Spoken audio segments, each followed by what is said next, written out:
छोटा भाई और बड़ा भाई के तौर पे जो लड़ाई है लड़ी जा रही है, आगे भी ये जारी रहेगी ऐसी हर एक मुद्दे पे।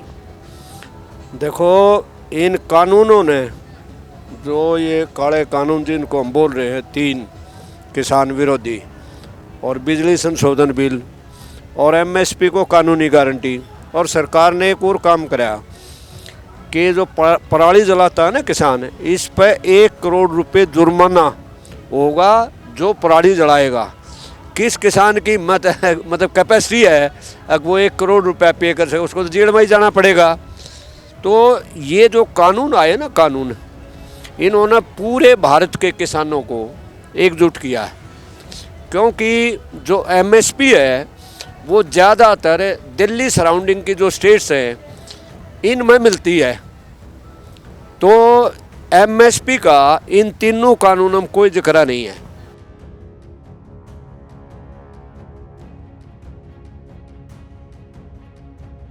तो वो ठीक है, वो एकता को तोड़ने की कोशिश कर रहे हैं, हथकंडे अपना रहे हैं, भला खालिस्तानी आगे, पाकिस्तान आगे हैं, चीन मदद कर रहा है।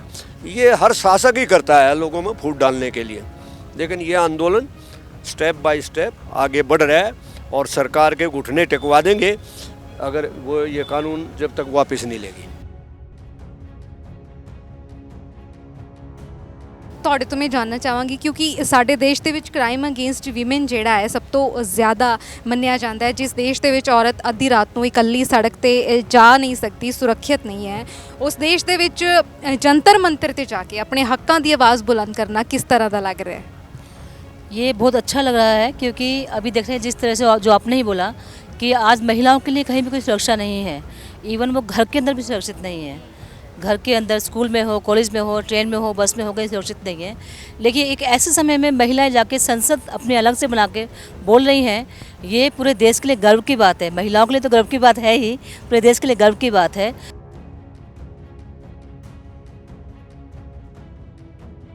2 किलोमीटर की दूरी में 2 संसद चल रही हैं। एक संसद चला रहे हैं देश के हुक्मरान जो देश को चला रहे हैं, और एक संसद चला रहे हैं हमारे किसान।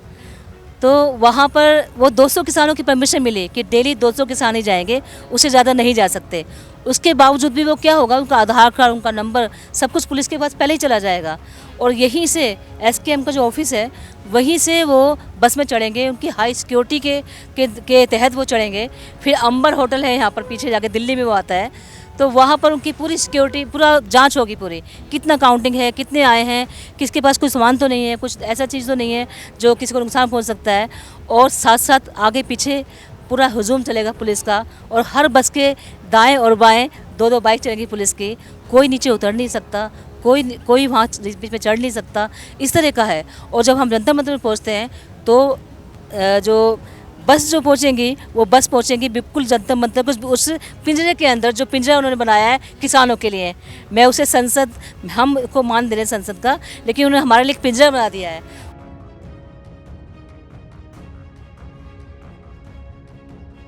ਸੋ ਹਰਿਆਣਾ ਤੇ ਪੰਜਾਬ ਦੋ, ਇੱਕ ਵੱਡਾ ਭਰਾ ਇੱਕ ਛੋਟਾ ਭਰਾ ਦੇ ਤੌਰ ਤੇ ਇਸ ਜੰਗ ਨੂੰ ਜਿਹੜਾ ਲੜ ਰਹੇ ਨੇ। ਹਾਲਾਂਕਿ ਦੇਸ਼ ਦੇ ਹੋਰ ਸੂਬਿਆਂ ਦੇ ਵੱਲੋਂ ਵੀ ਖੇਤੀ ਕਾਨੂੰਨਾਂ ਦੇ ਮਸਲੇ ਨੂੰ ਲੈ ਕੇ ਜਿਹੜਾ ਸਾਥ ਹੈ ਉਹ ਦਿੱਤਾ ਜਾ ਰਿਹਾ ਹੈ। ਹਰਿਆਣਾ ਦੇ ਕਿਸਾਨ ਵੀ ਮੌਜੂਦ ਨੇ। ਬੇਸ਼ੱਕ ਐਸਵਾਈਐਲ ਦੇ ਮੁੱਦੇ ਨੂੰ ਲੈ ਕੇ ਵਾਰ-ਵਾਰ ਪਾੜ ਪਾਉਣ ਦੀਆਂ ਕੋਸ਼ਿਸ਼ਾਂ ਕੀਤੀਆਂ ਜਾਂਦੀਆਂ ਰਹੀਆਂ ਨੇ, ਪਰ फिर भी हुमा के बड़े पद्धर पर हरियाणा के किसान इस आंदोलन का हिस्सा बने हुए हैं।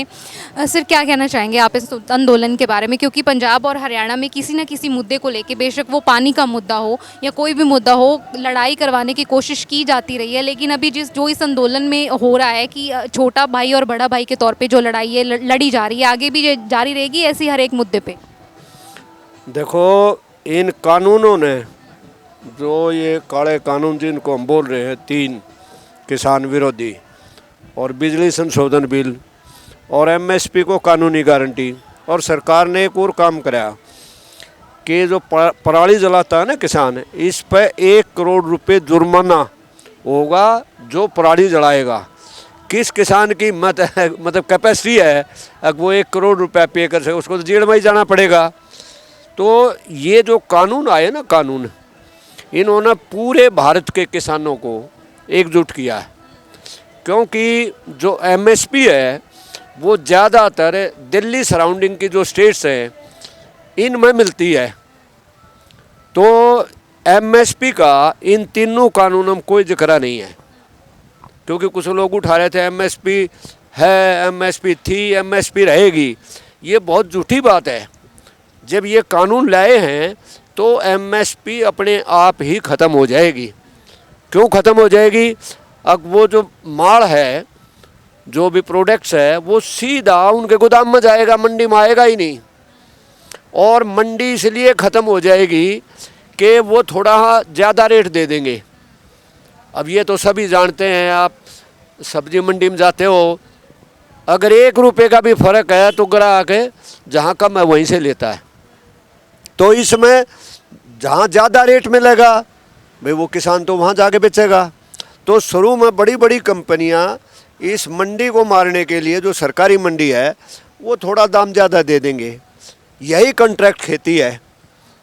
कॉन्ट्रैक्ट खेती में क्या है कि भाई एक समय में मान लिया कमी है तब वो रेट ऊंचा दे देते हैं, लेकिन अगर और प्रोडक्शन होगी तब वो पैमाना लगा देते हैं। जैसे आलू में है, वो छल्ला ले आते हैं, इससे मोटा नहीं लेंगे, इससे छोटा नहीं लेंगे। असल उद्देश्य क्या है? उसको खरीदना नहीं है। तो ये पैमाना। और एक कृषि कानून में, इनमें 3 में, ये जो आवश्यक वस्तु अधिनियम, ये पूरे देश की जनता के खिलाफ है। क्योंकि 1955 में जो कानून था उसके तहत ये था भाई, जैसे आलू है, प्याज है, अनाज हैं, दालें हैं, तेल है, तिलहन है खाने के, इनको मतलब एक सीमा से ज़्यादा कोई स्टॉक नहीं कर सकता था। अब उसको इसके तहत ख़त्म कर दिया। अब भाई कोई कितना भी खरीदो और करे, किसान कहीं बेच लेगा। किसान है जिसके पास अपने साधन नहीं है, वो 3 किलोमीटर ले जाने में उसको दिक्कत होती है, वो वहाँ कलकत्ता में या मुंबई में जाके बेचेगा। तो ये सब पूंजीपतियों के लिए, मार्केट का प्रबंध करने के लिए, उनका मुनाफा कमाने के लिए। और इसमें भी जो मूल बात है भाई, देश की जनता को शोषण करते करते आज इतने बड़े सरमाएदार हो गए, वो सिर्फ भारत के नहीं, एशिया के भी पहले दूसरे नंबर के साहूकार हो गए। तो दे वांट मार्केट, लेकिन मार्केट तो है नहीं। इसलिए ये कानून आए हैं और इसीलिए किसान है इसके विरोध में जुट गया और इनको वापस ही कराएंगे। चाहे अब समय आ रहा है, ये आंदोलन ऐसे ही नहीं रहेगा, ये आंदोलन आगे बढ़ेगा और ताकतवर होगा, और ज़रूरत पड़ी तो पार्लियामेंट को घेरा जाएगा। दुनिया में होता है कि भाई या तो सरकार उनको वापस ले लो, नहीं तो गद्दी छोड़ दो। ये सारी दुनिया में ये डेमोक्रेटिक प्रोसेस है। तो ये सरकार को अगर गलतफहमी है कि भाई ये आंदोलन ऐसे ही उठ जाएगा, नहीं, ये बहुत ताकतवर आंदोलन है। ये हम देख रहे हैं, हरियाणा का सीएम है, किसी की शोक सभा में नहीं आ सकता। आज किसानों में मतलब आक्रोश इस स्तर पर है। ये नहीं कि सारे देश का किसान यहाँ आके बैठेगा, ये नहीं। वो जिस दिन काल होगी उस दिन दिल्ली में 20 लाख 30 लाख किसान आ सकता है। वो पीछे 26 जनवरी को देखा था। तो वो ठीक है, वो एकता को तोड़ने की कोशिश कर रहे हैं, हथकंडे अपना रहे हैं, भले खालिस्तानी आगे, पाकिस्तान आगे हैं, चीन मदद कर रहा है। ये हर शासक ही करता है लोगों में फूट डालने के लिए। लेकिन ये आंदोलन स्टेप बाय स्टेप आगे बढ़ रहा है और सरकार के घुटने टिकवा देंगे अगर वो ये कानून जब तक वापस नहीं लेगी। ਹਾਲਾਂਕਿ ਅਸੀਂ ਆਜ਼ਾਦ ਭਾਰਤ ਦੇ ਵਿੱਚ ਸਾਹ ਲੈ ਰਹੇ ਹਾਂ। ਕਹਿਣ ਨੂੰ ਭਾਰਤ ਦੀ ਆਜ਼ਾਦੀ ਨੂੰ 70 ਸਾਲ ਤੋਂ ਜ਼ਿਆਦਾ ਦਾ ਸਮਾਂ ਹੋ ਗਿਆ ਹੈ, ਪਰ ਅੱਜ ਵੀ ਆਪਣੀਆਂ ਮੰਗਾਂ ਨੂੰ ਲੈ ਕੇ, ਸਰਕਾਰ ਦੀਆਂ ਨੀਤੀਆਂ ਨੂੰ ਲੈ ਕੇ ਜਿਹੜੇ ਦੇਸ਼ ਦੇ ਬਾਸ਼ਿੰਦੇ ਨੇ, ਦੇਸ਼ ਦੇ ਨਾਗਰਿਕ ਨੇ, ਉਹ ਗੁਲਾਮੀ ਦੀ ਜ਼ਿੰਦਗੀ ਜਿਹੜੀ ਆ ਬਤੀਤ ਕਰ ਰਹੇ ਨੇ, ਕਿਉਂਕਿ ਸਰਕਾਰਾਂ ਦੀਆਂ ਚਲਾਈਆਂ ਹੋਈਆਂ ਨੀਤੀਆਂ ਦੇ ਅਨੁਸਾਰ ਇਹਨਾਂ ਬਾਸ਼ਿੰਦਿਆਂ ਨੂੰ ਬਸਰ ਕਰਨਾ ਪੈਂਦਾ ਹੈ। ਜਿਸ ਤਰੀਕੇ ਦੇ ਨਾਲ ਖੇਤੀ ਕਾਨੂੰਨਾਂ ਦਾ ਵਿਰੋਧ ਹੋ ਰਿਹਾ, ਔਰਤਾਂ ਵੀ ਇਸ ਅੰਦੋਲਨ ਦੇ ਵਿੱਚ ਵੱਧ ਚੜ੍ਹ ਕੇ ਜਿਹੜਾ ਹਿੱਸਾ ਉਹ ਪਾ ਰਹੀਆਂ ਨੇ। ਤੁਹਾਡੇ ਤੋਂ ਮੈਂ ਜਾਣਨਾ ਚਾਹਾਂਗੀ, ਕਿਉਂਕਿ ਸਾਡੇ ਦੇਸ਼ ਦੇ ਵਿੱਚ ਕ੍ਰਾਈਮ ਅਗੇਂਸਟ ਵੀਮਨ ਜਿਹੜਾ ਹੈ ਸਭ ਤੋਂ ਜ਼ਿਆਦਾ ਮੰਨਿਆ ਜਾਂਦਾ ਹੈ। ਜਿਸ ਦੇਸ਼ ਦੇ ਵਿੱਚ ਔਰਤ ਅੱਧੀ ਰਾਤ ਨੂੰ ਇਕੱਲੀ ਸੜਕ 'ਤੇ ਜਾ ਨਹੀਂ ਸਕਦੀ, ਸੁਰੱਖਿਅਤ ਨਹੀਂ ਹੈ, ਉਸ ਦੇਸ਼ ਦੇ ਵਿੱਚ ਜੰਤਰ ਮੰਤਰ 'ਤੇ ਜਾ ਕੇ ਆਪਣੇ ਹੱਕਾਂ ਦੀ ਆਵਾਜ਼ ਬੁਲੰਦ ਕਰਨਾ ਕਿਸ ਤਰ੍ਹਾਂ ਦਾ ਲੱਗ ਰਿਹਾ है? ये बहुत अच्छा लग रहा है, क्योंकि अभी देख रहे हैं जिस तरह से जो आपने ही बोला कि आज महिलाओं के लिए कहीं भी कोई सुरक्षा नहीं है, इवन वो घर के अंदर भी सुरक्षित नहीं है। घर के अंदर, स्कूल में हो, कॉलेज में हो, ट्रेन में हो, बस में हो, कहीं सुरक्षित नहीं है। लेकिन एक ऐसे समय में महिलाएं जाके संसद अपने अलग से बना के बोल रही हैं, ये पूरे देश के लिए गर्व की बात है। महिलाओं के लिए तो गर्व की बात है ही, पूरे देश के लिए गर्व की बात है। और क्योंकि ये लड़ाई अपने जीवन की लड़ाई है, अपनी नस्ल को बचाने की लड़ाई है। आज जिस तरीके से खेती के अंदर ये कानून जो आ रहे हैं, किसान तो महिला भी हैं, महिलाएं भी खेती में काम कर रही हैं, और जिस खेत से उपज की फसल आएगी उसका जो दाम जो नहीं मिलेगा उसका असर महिलाओं पे भी ज़्यादा होगा। तो महिलाएं इसीलिए आज सड़कों पे उतरी हैं। हम लोग जिस भी बॉर्डर पे जाते हैं, टिकरी बॉर्डर हो, चाहे गाजीपुर बॉर्डर हो, चाहे सिंघू बॉर्डर हो, सब जगह में महिलाओं का बहुत अच्छा भागीदारी है। सभी जगह महिलाएं लड़ने के लिए आ रही हैं। किसानों के साथ नारे भी लगाती हैं, जुलूस भी निकालती हैं, भाषण भी देती हैं, और लंगरों में सेवा भी करती हैं। क्योंकि महिलाओं ने ये समझ लिया है कि ये लड़ाई केवल किसान पुरुष की नहीं है, मतलब किसान केवल पुरुष नहीं है, किसान एक महिला भी है। यानी कि औरत ਤੇ ਮਰਦ ਨੂੰ ਇੱਕ ਬਰਾਬਰਤਾ ਦਾ ਦਰਜਾ ਵੀ ਇਸ ਅੰਦੋਲਨ ਨੇ ਦਿਵਾਇਆ, ਕਿਉਂਕਿ ਮਰਦ ਤੇ ਔਰਤ ਦੋਵੇਂ ਹੀ ਇਸ ਅੰਦੋਲਨ ਦੀ ਜਿਹੜੀ ਅਗਵਾਈ ਕਰ ਰਹੇ ਨੇ, ਭਾਵੇਂ ਉਹ ਸਟੇਜ ਤੇ ਹੋਵੇ, ਭਾਵੇਂ ਉਹ ਸਟੇਜ ਤੋਂ ਥੱਲੇ ਹੋਵੇ। जी, एकदम पूरा एक बराबरी का ये दर्जा दिया है। और एकमात्र एक ये आंदोलन है।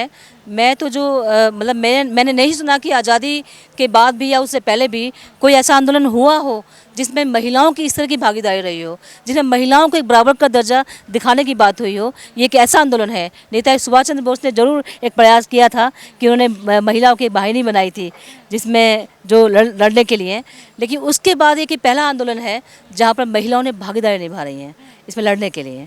क्योंकि ये आंदोलन देश की हर एक जनता का है, हर एक उस जनता का है जो अन्न खाती है।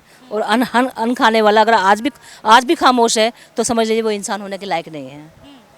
ਜੰਤਰ ਮੰਤਰ ਦੇ ਕਿਸਾਨੀ ਸੰਸਦ ਦਾ ਹਿੱਸਾ ਬਣੇ ਹੋ, ਸਟੇਜ ਤੋਂ ਅਗਵਾਈ ਕੀਤੀ ਹੈ, ਭਾਸ਼ਣ ਦਿੱਤਾ ਹੈ। ਕਿਸ ਤਰੀਕੇ ਦਾ ਮਾਹੌਲ ਆਸ-ਪਾਸ ਹੈ ਜੰਤਰ ਮੰਤਰ ਦੇ, ਕਿਉਂਕਿ ਬਹੁਤ ਹਾਈ ਸਿਕਿਉਰਿਟੀ ਆਲਰੇਡੀ ਉੱਥੇ ਮੌਜੂਦ ਹੁੰਦੀ ਹੈ, ਪਰ ਇਸ ਦੌਰ ਦੇ ਦੌਰਾਨ ਜਦੋਂ ਪ੍ਰਦਰਸ਼ਨ ਕਰਨਾ ਹੋਵੇ ਉੱਥੇ ਕਿਸ ਤਰੀਕੇ ਦਾ ਜਿਹੜਾ ਮਾਹੌਲ ਹੈ ਬਣਿਆ ਹੋਇਆ ਹੈ, ਕਿਸ ਤਰੀਕੇ ਦਾ ਵਤੀਰਾ ਪ੍ਰਸ਼ਾਸਨ ਦੇ ਵੱਲੋਂ ਕੀਤਾ ਜਾ ਰਿਹਾ ਹੈ। ਹਾਲਾਂਕਿ ਸਹਿਮਤੀ ਜ਼ਰੂਰ ਦਿੱਤੀ ਗਈ ਹੈ, ਪਰ ਕੁਝ ਨਾ ਕੁਝ ਗਾਈਡਲਾਈਨਸ ਤੈਅ ਕੀਤੀਆਂ ਗਈਆਂ ਹੋਣਗੀਆਂ। ਕਿਸ ਤਰੀਕੇ ਦਾ ਵਤੀਰਾ ਜਿਹੜਾ ਹੈ ਉਹ ਦਿੱਤਾ ਗਿਆ ਹੈ, किया जा रहा है प्रशासन वालों? देखिए, 2 किलोमीटर की दूरी में 2 संसद चल रही हैं। एक संसद चला रहे हैं देश के हुक्मरान जो देश को चला रहे हैं, और एक संसद चला रहे हैं हमारे किसान। तो वहाँ पर वो 200 किसानों की परमिशन मिली कि डेली 200 किसान ही जाएंगे, उससे ज़्यादा नहीं जा सकते। उसके बावजूद भी वो क्या होगा, उनका आधार कार्ड, उनका नंबर, सब कुछ पुलिस के पास पहले ही चला जाएगा। और यहीं से SKM का जो ऑफिस है वहीं से वो बस में चढ़ेंगे, उनकी हाई सिक्योरिटी के तहत वो चढ़ेंगे। फिर अंबर होटल है यहाँ पर पीछे जाके, दिल्ली में वो आता है, तो वहाँ पर उनकी पूरी सिक्योरिटी, पूरा जांच होगी, पूरी कितना काउंटिंग है, कितने आए हैं, किसके पास कोई सामान तो नहीं है, कुछ ऐसा चीज़ तो नहीं है जो किसी को नुकसान पहुँच सकता है। और साथ साथ आगे पीछे पूरा हुजूम चलेगा पुलिस का, और हर बस के दाएं और बाएं 2-2 बाइक चलेगी पुलिस की।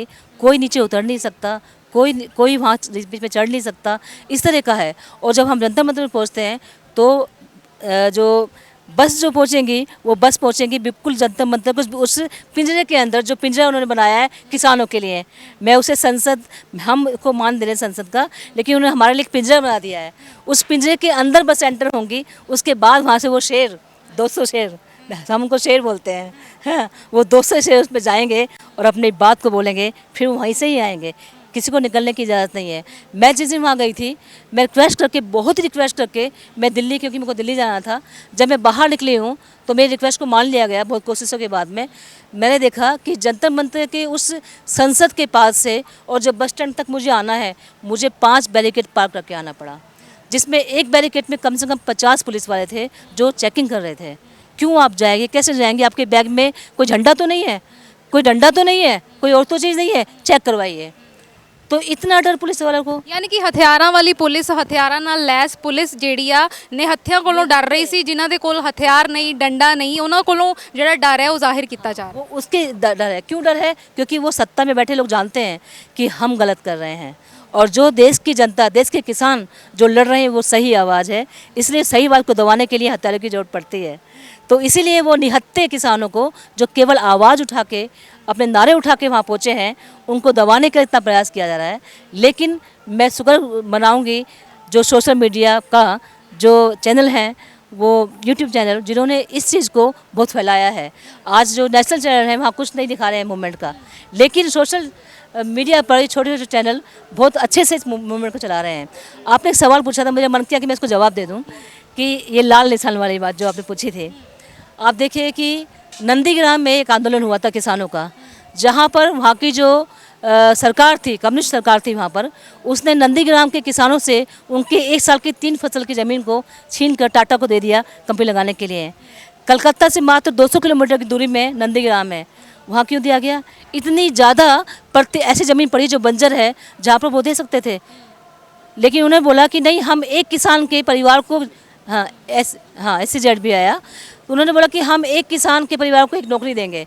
आप 3 फसल की ज़मीन को ले रहे हैं, किस लिए? क्योंकि 200 किलोमीटर की दूरी पर है नंदीग्राम और सिंगूर, तो वहाँ पर आना जाना आसान है, रास्ता आसान है। तो कंपनियों को मुनाफा देने के लिए वहाँ की कम्युनिस्ट सरकार, जो अपने कम्युनिस्ट बोलती तथाकथित कम्युनिस्ट सरकार, उसने टाटा को ही कंपनी दी। वहाँ जो किसानों ने संघर्ष किया, वो संघर्ष इतिहास ने रच दिया। संघर्ष ने किसान लड़े, किसान महिलाएं लड़ी, बच्चे लड़े, हर एक व्यक्ति घर से उठकर लड़ने के लिए आ गए और आखिरकार जीत हासिल हुई। तो यहाँ जो लाल झंडे की बात हुई है, लाल निशान की जो बात हुई है कि लाल निशान से सरकार डरती है, क्यों डरती है? क्योंकि लाल निशान एक प्रतीक है बदलाव का, क्रांति का, लेकिन वो लाल निशान ही होना चाहिए। वो लाल निशान का झंडा लेकर और पीठ में जो छुरा घोंपते हैं किसान मजदूरों के, आम जनता के, वो लाल निशान नहीं। क्योंकि आज तक जो भी सरकारें सत्ता में आई हैं, किसी भी सरकार, जो सत्ताधारी पार्टियां हैं, चाहे वो कम्युनिस्ट बोलती हैं अपने आप को, लेकिन एक्चुअली में वो कम्युनिस्ट पार्टियां नहीं हैं। मैं उस समय CPM वहाँ पे सत्ता में थी, लेकिन CPM ने जिस तरीके से बाकी सरकारों को रास्ता दिखाया है जनता को लूटने का, किसी इतिहास में किसी सरकार ने नहीं दिखाया होगा। जिसमें भी दाम बढ़ा, पहले वहाँ बढ़ा, जो भी शोषण हुआ, पहले वहाँ शोषण हुआ, उसके बाद देश की दूसरी सरकारों ने उसको किया। तो लाल निशान है बदलाव का, और ये बदलाव है क्रांति का बदलाव, जो एक सच्ची कम्युनिस्ट पार्टी ही इसको बदलाव कर सकती है। ਥੈਂਕ ਯੂ, ਬਹੁਤ ਬਹੁਤ ਸ਼ੁਕਰੀਆ। ਸੋ ਇਹ ਤੁਸੀਂ ਵੇਖਿਆ ਹੈ ਕਿ ਇੱਕ ਪਾਸੇ ਦੇਸ਼ ਦੀ ਸੰਸਦ ਚੱਲ ਰਹੀ ਹੋਵੇ ਤੇ ਦੂਜੇ ਪਾਸੇ ਕਿਸਾਨ ਸੰਸਦ ਚੱਲ ਰਹੀ ਹੋਵੇ, ਔਰ ਕਿਸਾਨ ਸੰਸਦ ਦੇ ਵਿੱਚ ਉਹ ਲੋਕ ਹਿੱਸਾ ਲੈ ਰਹੇ ਹੋਣ ਜੋ ਸਰਕਾਰ ਨੂੰ ਸਰਕਾਰ ਦੀਆਂ ਨੀਤੀਆਂ ਬਾਖੂਬੀ ਸਮਝਾਉਣੀਆਂ ਜਾਣਦੇ ਹੋਣ, ਸਰਕਾਰ ਦੀਆਂ ਡਿਊਟੀਆਂ ਬਾਖੂਬੀ ਸਮਝਾਉਣੀਆਂ ਜਾਣਦੇ ਹੋਣ। ਕਿਉਂਕਿ ਜਦੋਂ ਸਰਕਾਰਾਂ ਆਵਾਮ ਤੋਂ ਮੂੰਹ ਫੇਰ ਲੈਂਦੀਆਂ ਨੇ ਤਾਂ ਫਿਰ ਨਿਜ਼ਾਮ ਨੂੰ ਉੱਠਣਾ ਪੈਂਦਾ ਹੈ ਔਰ ਦੱਸਦਾ ਹੈ ਕਿ ਕਿਸ ਤਰੀਕੇ ਦੇ ਨਾਲ ਸਰਕਾਰਾਂ ਚੱਲਦੀਆਂ ਨੇ ਔਰ ਅਸੀਂ ਆਪਣੇ ਹੱਕ ਕਿਸ ਤਰੀਕੇ ਦੇ ਨਾਲ ਲਵਾਂਗੇ। ਪੰਜਾਬ ਸਟਾਰ TV ਦੇ ਨਾਲ ਬਣੇ ਰਹੋ, ਵੇਖਦੇ ਰਹੋ ਪੰਜਾਬ ਸਟਾਰ TV। ਧੰਨਵਾਦ।